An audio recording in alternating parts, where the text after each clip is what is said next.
Today, a filmmaker cannot put two white actors alone in the same room together without being called a white nationalist. Filmmakers are under strict orders to meet diversity quotas. We would not have a great legacy of entertainment if diversity quotas existed throughout the history of Hollywood. Let us imagine these quotas being applied to television programs in 1960. CBS has to make sure that there's sufficient diversity on The Andy Griffith Show. To start, they require the show to have a black actor in the cast. Andy and Opie's housekeeper cannot be black because that would perpetuate the cringe-worthy mammy stereotype. You cannot cast a black actor as Otis because it would have terrible social repercussions to portray a black man as the town drunk. Forget about getting a black actor to play Gomer, because it would suggest that a black man is dim-witted and a black man isn't competent to do anything more than pump gas. You have to place your black actor in a position of authority. The sheriff role belongs to the series star, but the next best thing would be to cast a black actor in the role of the deputy. But a black actor can't be a bungling deputy. He can't be getting scared all the time. Having him shiver and bug out his eyes is the same type of stuff that made Stepin Fetchit offensive. He must be competent and trustworthy at his job. So as it turns out, the role of Barney just has to go to Greg Morris. Meet the alternative dimension Deputy Barney Fife. Floyd the Barber has to be Hispanic, so forget about that classic performance from Howard McNear. We would have probably ended up with Ricardo Montalban as Floyd. Andy's girlfriend can no longer be a librarian. She has to be the mayor. No, even better, let's make her the governor. She could be the first Asian governor of South Carolina. I am wary of political agendas. I want a good story and good characters. Good storytelling is not to be found in preaching or propaganda. Characters that are strong, nuanced, and unique do not come from cultivating a favorable image for a pet group. This is marketing, not character development. A political agenda character exists solely to deliver a single artless message to viewers. Hello, the character essentially says. I am a representative of X community. I am a positive statement on X community. If that's really a message that needs to be communicated, it is a message that needs to be communicated by real people in real life situations. I don't feel that I represent anyone but myself. But if I did think that I had to convey a good image for fat people or hairy people or any other kind of people, I would do it in the way that I live my life and the way that I treat other people. I wouldn't do it with a phony baloney acting role. It started out that the entertainment purveyors were looking to achieve proportional representation in their diversity campaigns. But that's not true anymore. The original diversity quotas represented only the bare minimum of the required diversity. Film and television producers were encouraged to exceed the quotas. They started with token representation, moved to proportional representation, and ended up with overrepresentation. This new trend has begun to crowd out straight white men from the diversity mix altogether. The fantasy world constructed by Hollywood is filled with awesome women, awesome black guys, and awesome gay guys. Straight white guys, not so awesome. No straight white male is to be found among the group of diverse students battling evil aliens in the class. We have one black woman, one gay man, two white women, and an Arab man. The estrogen has gotten thick on Doctor Who, as our valiant Time Lord has had to take a back seat to several strong, independent women. It should be noted that although a show happens to check boxes on the diversity list, it doesn't mean that it falls into the same politically correct category. It takes a certain angry, self-righteous attitude to make a show politically correct. Rectify has a number of black characters that range from a death row inmate to a district attorney. These are credible characters, each of whom occupy a rightful place in the series. They do not announce their arrival with fanfare. They do not try to deliver their own special self-affirmation message that is irrelevant to the plot. They don't demand you like them or respect them. When Sharon Conley appears on screen as D.A. Sandra Pearson, she doesn't distract from the scene with virtue signaling. She doesn't unfurl an invisible banner that says, I am a strong and proud black woman. She provides service to the scene as an actress. She downplays her role in a way that makes it more compelling. She doesn't resort to the proud black woman stereotype, which can be silly, overstated, and artificial. At times, black actresses play these roles as grandly as a drag comedian once played the prima donna role in the old minstrel shows.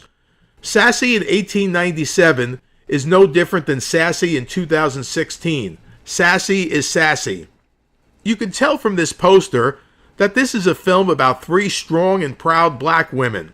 The original title for the film was The Three Strong, Proud Black Women in Orbit, but the title had to be changed because it was too close to an existing title. The Walking Dead is a kick-ass black woman that checks many of the boxes. This was a conscious decision on the part of the producers. But Dana Guerrera brings a believability and humanity to the role that surpasses shallow politics. There is a lot that I don't like about Walking Dead, which I stopped watching ages ago, but I like Guerrera. The show business elite make it a priority to diminish straight white men. It is not about achieving equality. It is about achieving supremacy. Lauren Duca of Huffington Post hailed Orphan Black for being a primetime feminist juggernaut. She wrote, "The sad reality is that just having a woman lead a show in so many complex roles is enough to turn the typical prestige TV model on its head." She praised the fact that men were portrayed poorly in the series. She wrote, "Finally, men are the one-dimensional obstacles that move the story forward." Jessica Roque of Slate wrote, "Orphan Black straight men are among the stupidest and least riveting fictional creatures to populate the modern television landscape. After years of suffering through completely unrecognizable female characters on TV, it's hard not to celebrate the show's almost gleeful denigration of its straight male characters." The diversity edicts are part of a restrictive playbook that breeds contrivance and predictability. But that's just how it is. Hollywood screenwriters now find themselves bound to a sole permissible narrative. This could not be more wrong. Storytelling is not math. Storytelling is not corporate edicts.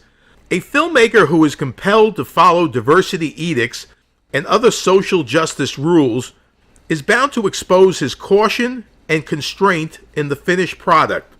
A filmmaker stripped of instinct and spontaneity is a filmmaker without passion. A filmmaker without passion cannot bring his story and characters to life. The films that result are unbearably dull in their preachiness and predictability. These oppressive rules breed cookie-cutter filmmakers. J.J. Abrams made it a priority to fulfill diversity edicts when he took over the Star Wars franchise. He said, "You look around that room and you see the whitest fucking room in the history of time. It's just unbelievably white. And I just thought, we're casting this show and we have an opportunity to do anything we want. Why not cast the show with actors of color?" In Rogue One, various sorts of stern-faced women are aided by dark-skinned men in a campaign to slaughter dreadfully pale-faced men. Rogue One, which recasts heroic police as despicable stormtroopers and thug criminals as lovable rebels, is designed as a recruitment film for Black Lives Matter. InfoStormer, a self-identified white supremacist site, called for a boycott of Rogue One, which the site described as another Jew masturbation fantasy of anti-white hatred. I don't know if anyone is masturbating over this, but I do know that this is yet another film hostile to people like me. Hollywood has one message and one message only.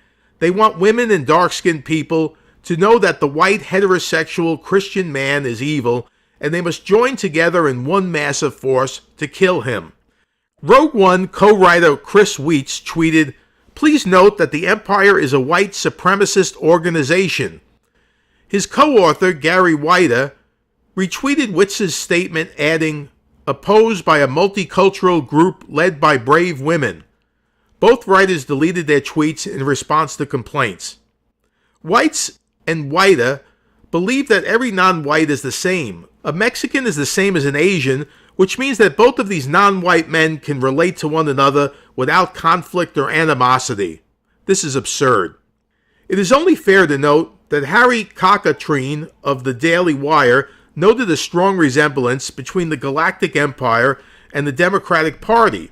He wrote, "The Galactic Empire seeks to control every aspect of everyone's life, run the galactic economy, and spend massive amounts of other people's money on an infrastructure project." He also pointed out that the film's heroine, Jyn Erso, paraphrases an old Ronald Reagan line. She says, "You give into an empire this evil, and you condemn the entire galaxy to an eternity of darkness." Reagan said, "We'll preserve for our children this, the last best hope of man on earth, or we'll sentence them to take the last step into 1,000 years of darkness." Then we have the recent remake of The Magnificent Seven. These are not the gunmen that I remember from my childhood. Alison Wilmore of BuzzFeed wrote, "The group's stated function is to protect the small town of Rose Creek from a hammy, evil industrialist named Bartholomew Bogue. But their stealth reason for being seems to be allow for an array of faces so diverse on marketing materials, they make the Fast and Furious franchise look like a Woody Allen movie. The Magnificent Seven, like another recent ragtag band of outsiders saving the day movie, Suicide Squad, is an awkward milestone in Hollywood's ongoing and urgent conversation about representation." Christopher Orr of The Atlantic wrote, "The script has been duly updated for contemporary taste." Contemporary taste, as defined by Hollywood, involved depicting white men as evil. The group of heroic gunmen has been changed to include a Mexican outlaw, an Asian assassin, and a Comanche warrior. The leader of the townsfolk is now a courageous widow played by Haley Bennett. A Mexican bandit leader has been replaced by a white industrialist, which is a radical change in the story. What were you thinking when you saw the role on paper? Because this is actually a I love remake the of a name. classic, right? I mean, the name was really cool. I was really excited that I wouldn't be playing either a Jewish man or a Mexican man. Which, yeah, Eli Wallach was a Jewish man playing a Mexican in the Magnificent Seven.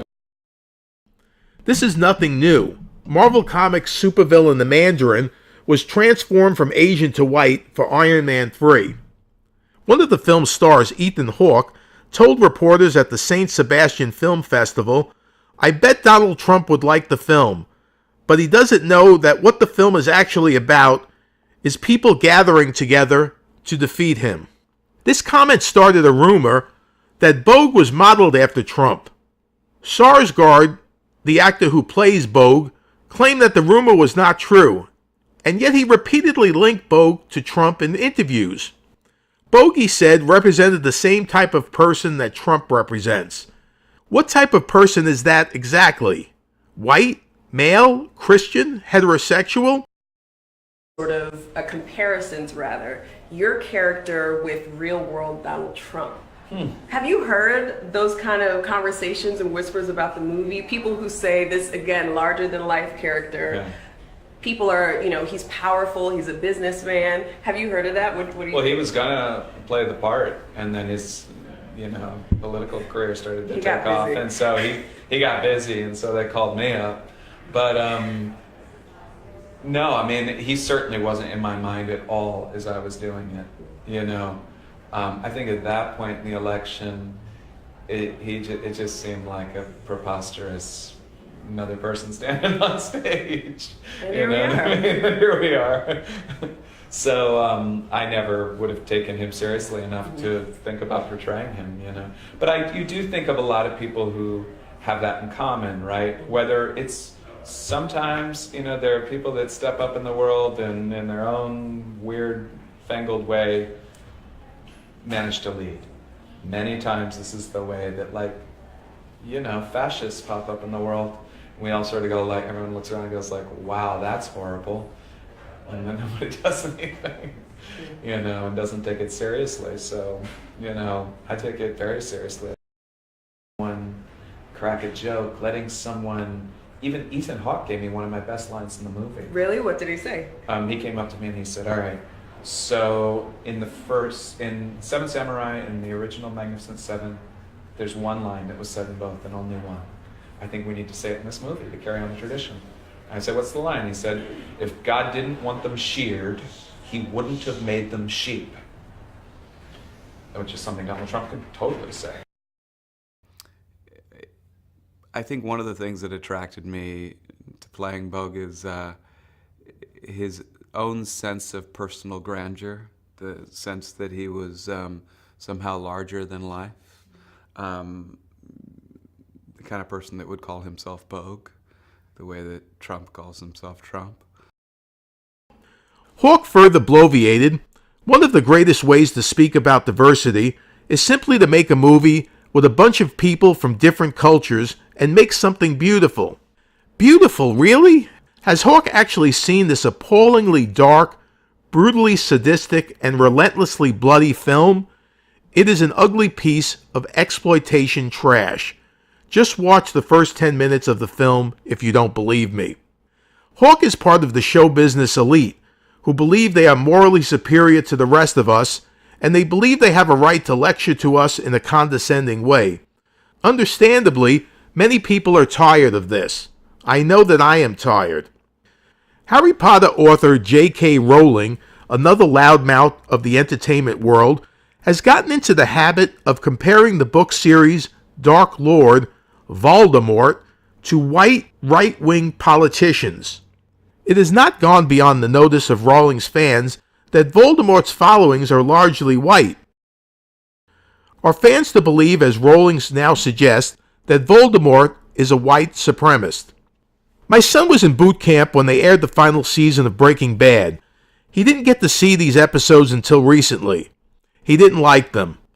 Why did the series have to get so dark, he asked me. A few days later, I was talking to a friend.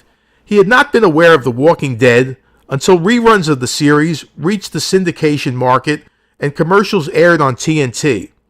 He was disgusted by the commercials. Why so dark, he asked me. In a matter of days, two people who didn't know each other asked me essentially the same question about an ongoing television trend. It struck me even more that the tone of their voices was virtually the same. The darkness of modern television was something they found distressing and disheartening. Then, last week, I overheard a young woman talking about Rogue One. Again, I heard the distressing and disheartening tone of voice. Again, I heard the question, why so dark? It is as if filmmakers want viewers to feel as low-down miserable as possible. But what could be their purpose in doing that? I have a guess. Hollywood activists feel they must call for a revolt. It is something that their political views demand from them. The young white people who consume their products have to be distressed and disheartened before they will be willing to dismantle Western civilization. A happy population prefers society the way it is. People have to reach a low place before they will take up arms against the powers that be. Political activists are stirring up discontent and anger in young people to further their agenda. They do not think that violence is an illegitimate means to achieve political goals. This is an anti-democratic philosophy that the left demonstrated regularly during the presidential campaign. Director Paul Schrader was so upset by the election of Donald Trump that he went on his Facebook page and called for young people to stage a violent overthrow of the United States government. Really, I'm not kidding. Remember, Schrader's script for Taxi Driver inspired a young man named John Hinckley to become engaged in political action. Why not inspire more young people in the same way? Take a look at the films that I have mentioned and see for yourself if the stories convey the common message that I have described. I thank you for watching. Please click the like button below and subscribe to my channel.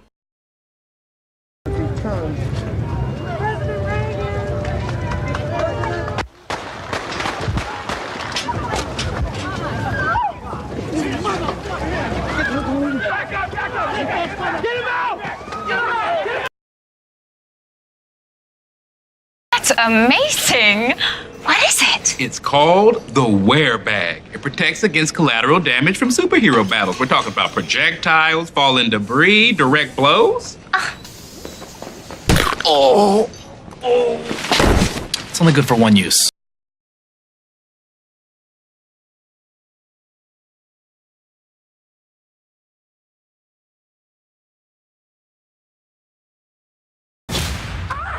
too hard? Because it felt awesome. I am flexing. There's nothing there. Why don't you just take a punch and then just go down? Play dead like possums do, or anything that's like a pussy animal. 911, what's your emergency? There's a crazy guy at my high school. He's trying to beat me up. If you have a problem with a bully, I need you to speak to a teacher. I am a teacher. You're a grown man. Now go on and take that ass whooping. Campbell, you got this!